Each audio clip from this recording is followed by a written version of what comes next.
Hi, welcome or welcome back, hopefully. Always love to have returning people. Um, Need to start off with a slight apology. Maybe I should have done an unboxing. I don't know. But I got so excited about getting new parts for the Corvette that I was right in the middle of getting everything set up and I realized, ooh, there's a few things that I've run into that other people might want to know about. So um, thankfully, Dylan came over and was able to interrupt me, and we'll show the end result. But right now, we're kind of in the middle of things, just so you know. Um, First thing, if you could point down there, one of the reasons that I didn't have this already bolted on is if you see this balancer, which is a really good one. I think it's a Pioneer. I looked it up, and it's fully indexed, which means it's got all the timing numbers and also the numbers that you need when you're adjusting the valves marked off. But you can see some rust got to it, so I'm going to need to clean that off and repaint. I'm going to just do the balancer surface. My OCD wants me to pull out the entire engine and repaint it all nice, but I'm just going to kind of close my eyes and not do that. So anyway, what started all this is I splurged and was working some overtime, and I thought, why not? I went ahead and got a Jegs 51060, and that's the Chevy small block for 55 to 72, the short one. So if you've got those years, or if you've got a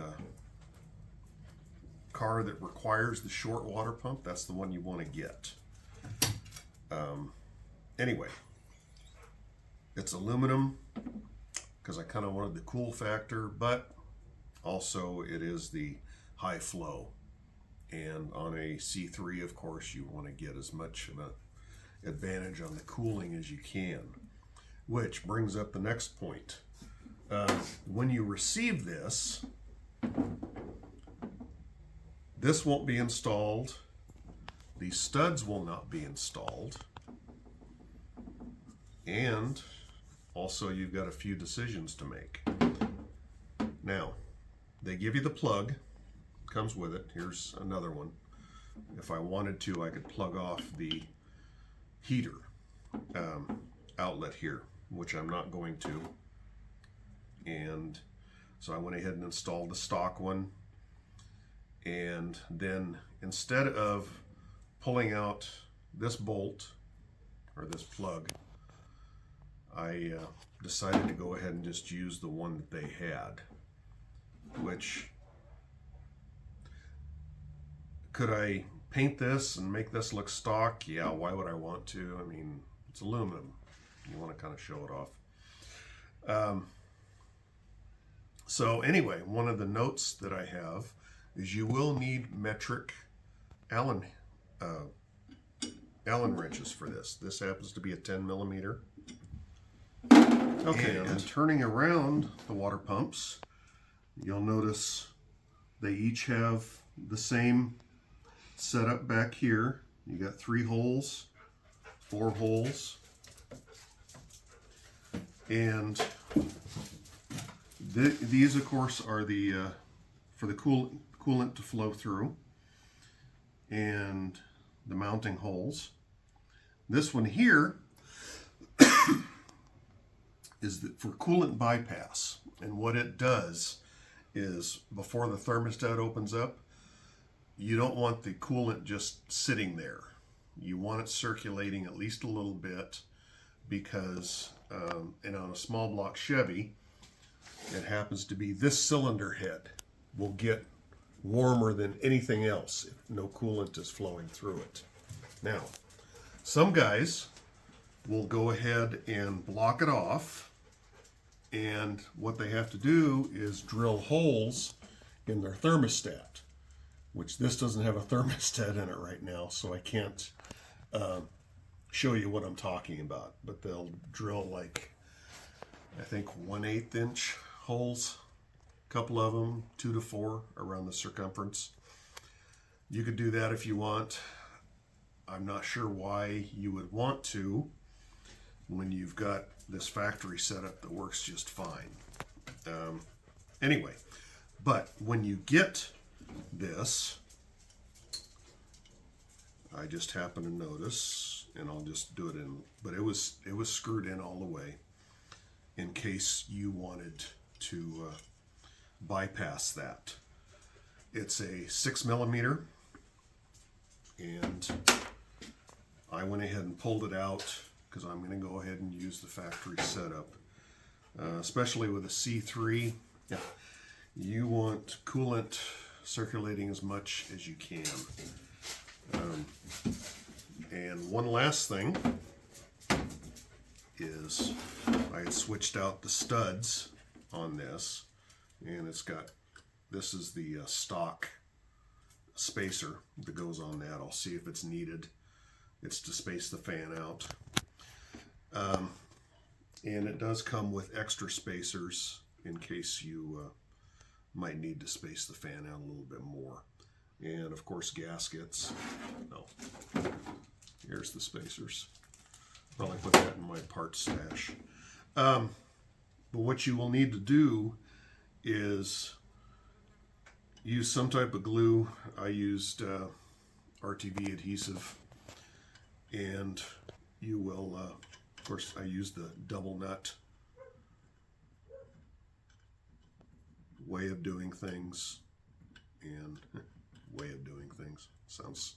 I sound like a college professor.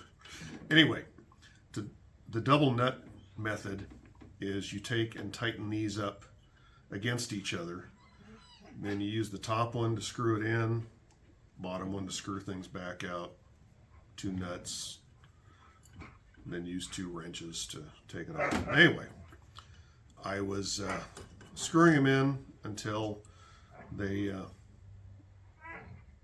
met a little resistance, and then I went ahead and stopped. Well, I got all 4 in. This wouldn't turn. And I don't know if you can see, the holes go all the way through, and it will bottom out on the body of the water pump. So I had to back those out and re-glue them in, let it set overnight, and seemed to be fine. But anyway, this is ready to install. If I wasn't worried about the balancer, I would have it on right now. But I do want to make sure that I can read the balancer once it's all together. So I'm going to go ahead and take care of that. So we'll go ahead and shut the camera off now, and I will show you a little short video of what it looks like once it's installed. I'm really excited to get this on. Just kidding. No, I actually forgot something that normally isn't on a stock water pump. And you'll see here, it's not. Here it is. Okay.